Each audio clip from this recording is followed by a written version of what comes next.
आजच्या काळात पैसे काढणं खूप सोपं झालंय, पण एक काळ असाही होता जेव्हा बँकेतून पैसे काढण्यासाठी लांबच लांब रांगा असायच्या. पण तुम्हाला माहितीये का की दिवस एटीएम साठी खूप खास आहे. याच दिवशी 1967 मध्ये जगातील पहिलं एटीएम बसवण्यात आलं होतं. जॉन शेफर्ड बॅरॉन यांना एटीएमचं जनक मानलं जातं.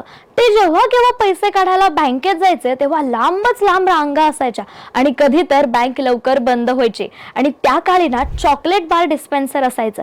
तसंच काहीतरी पैसे काढण्यासाठी असावं असं त्यांना वाटलं आणि ही पहिली एटीएम मशीन लंडनच्या बार्क्लेज बँकेच्या शाखेत लावण्यात आली.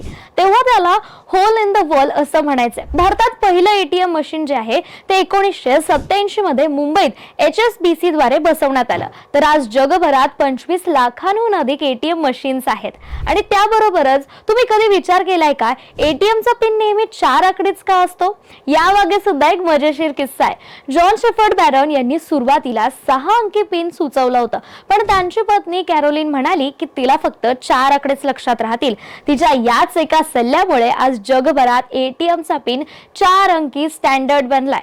जॉन शेफर्ड यांना त्यांच्या या महत्त्वपूर्ण शोधासाठी अनेक पुरस्कार मिळालेत, ज्यात ब्रिटनच्या राणीने केलेला सत्कार विशेष उल्लेखनीय आहे.